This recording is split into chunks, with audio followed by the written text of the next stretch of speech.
Hello et bienvenue sur ma chaîne YouTube. Sur cette chaîne, nous parlons des mathématiques de façon générale. Alors, si tu es nouveau ou nouvelle, n'hésite pas à t'abonner et activer la cloche de notification. Hello et bienvenue dans cette nouvelle vidéo. Alors, aujourd'hui, je vais parler de la transformée de la place de deux fonctions. La fonction f de t qui est définie par 1 sur racine de t et g de t qui est égal à exponentielle de moins a de t. Alors, dans ma toute première vidéo sur les transformées de la place, j'ai dit si on donne une fonction f, alors la transformée de la place c'est f p égale l'intégrale de 0 à plus l'infini. On suppose qu'on est défini déjà à exponentielle de moins p de t dt. Voilà. Voici la définition de la transformée de la place d'une fonction f de t. Alors, dans cette vidéo spécialement, on va parler de la fonction gamma.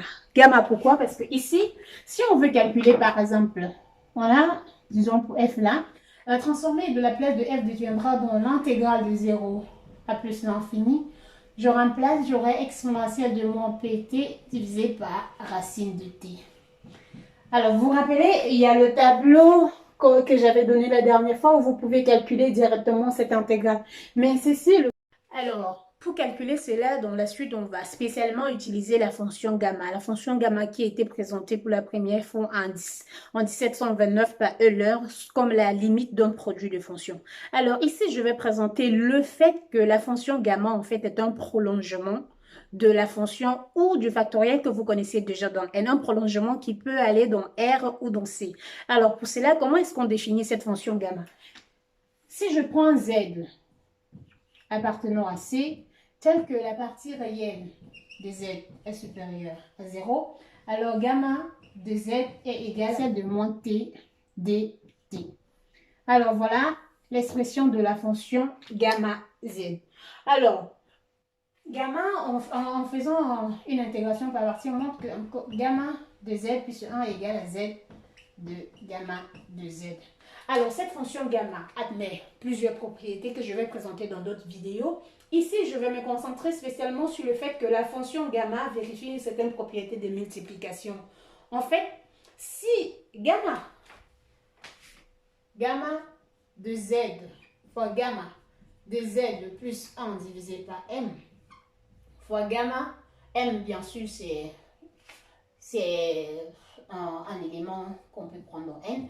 Donc, gamma de Z plus 2 sur M fois gamma de Z plus M moins 1 divisé par M. Alors, ce produit est encore égal à 2pi puissance M moins 1 divisé par 2 multiplié par M puissance 1 sur 2 moins mz multiplié par gamma de mz. Alors en fait, c'est ce produit qui nous intéresse pour pouvoir utiliser et calculer ces transformées de Laplace. Calculer ces transformées de Laplace. Et aussi le fait que les transformées de Laplace sont aussi beaucoup utilisées par les techniciens, dont cette fonction gamma est spécialement utilisée dans toutes ces théories-là. Alors, gamma, si je reprends ma fonction, ma transformée de Laplace f, qui est égale à l'intégrale de 0 à plus l'infini de exponentielle de moins p de t gamma de t dt. Alors, je vais faire un changement de variable pour faire ressortir la fonction gamma dans cette expression. Si je fais un changement de variable, u égale à pt. Alors, dérivée de u égale p fois dérivée de t, ce qui entraîne donc que dérivée de t égale à du divisé par p. T ici, donc t égale à u sur p, en utilisant cette expression, ça veut dire que racine de t égale à racine de u divisé par racine de p. Alors je remplace et je retrouve l'intégrale de 0 à plus l'infini de exponentielle de moins u divisé par ceci, racine de u sur racine de p multiplié par 1 sur p fois du. Alors, ceci me redonne 1 sur racine de p, l'intégrale de 0 à plus l'infini, de exponentielle de moins u divisé par racine de u du. Alors, vous voyez, je peux faire monter la racine de u, étant donné que racine de u est encore égale à exponentielle, à u puissance 1 sur 2.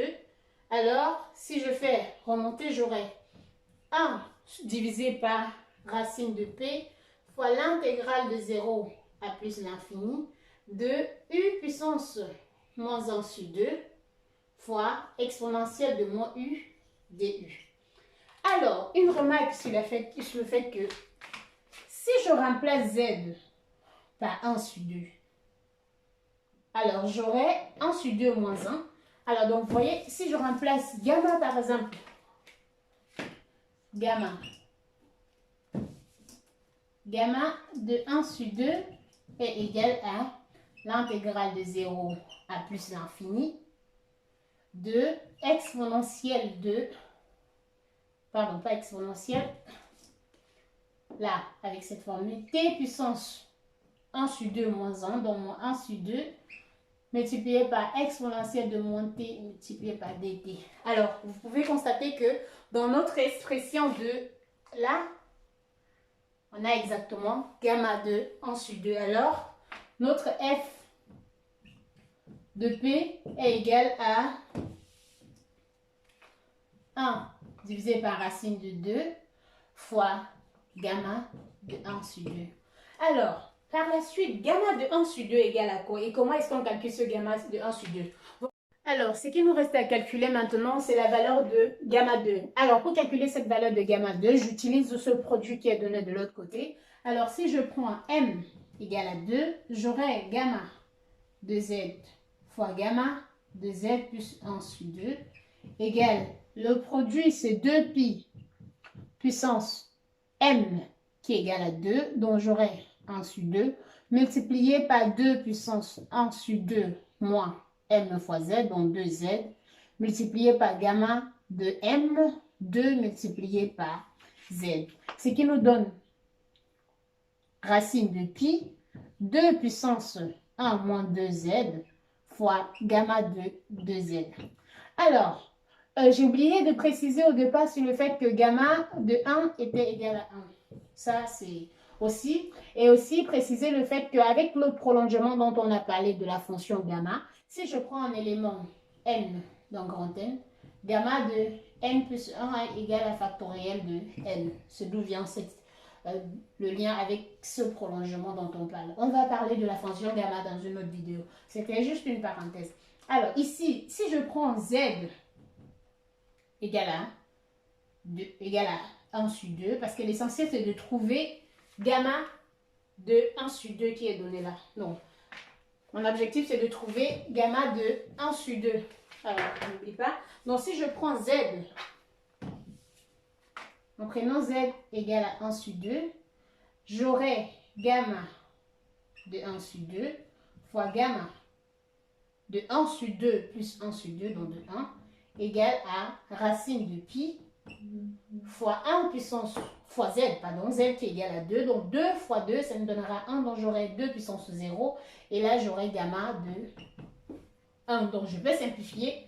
Et il me restera juste gamma de 1 sur 2 égale à racine de pi. Donc, notre valeur de gamma de 1 sur 2 égale à racine de pi. Et si je remplace donc l'expression qu'on avait, qui est ça, on va trouver que f de p, dont la transformée de la place de la fonction 1 sur racine de 2, c'est racine de pi divisé par racine de p. Nous disons encore racine de pi sur p. Voilà. Voilà l'expression, voilà la transformée de la place de l'autre. Alors, si on passe à l'élément d'après, si on passe à g, on a donné la fonction g de t égale à t puissance 1 moins 1. Alors, avec a strictement supérieur à 0. Alors, la transformée de la place de g égale l'intégrale de 0 à plus l'infini et de exponentielle moins pt multiplié par t puissance a moins 1 fois dt. Alors, vous vous rappelez, dès le départ, j'ai donné l'expression de la fonction gamma qui était donnée encore par gamma de z égale à l'intégrale de 0 à plus l'infini, t puissance z de moins 1 exponentielle de moins t dt. On va refaire également un changement de variable.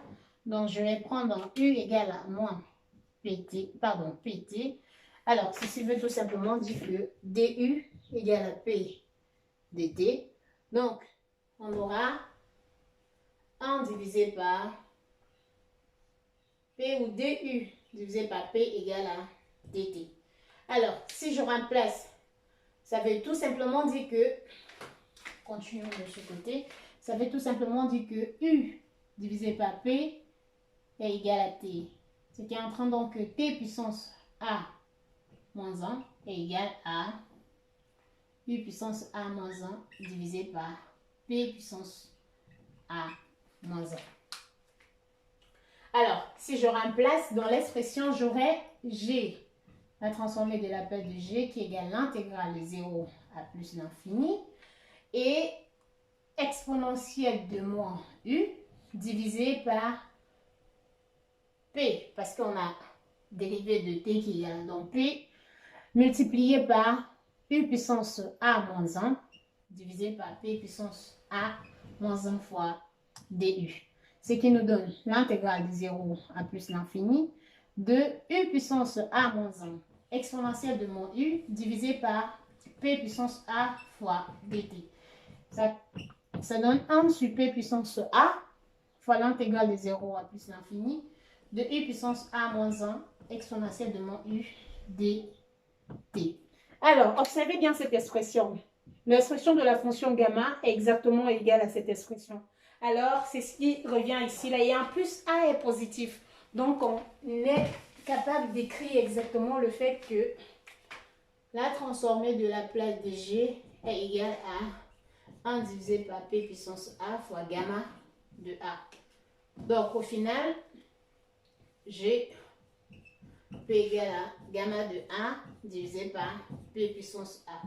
Donc, voilà, j'ai calculé deux transformées de la place qu'on utilise la fonction gamma pour retrouver la réponse. Cette fonction gamma, pour des techniciens, les valeurs approchées sont données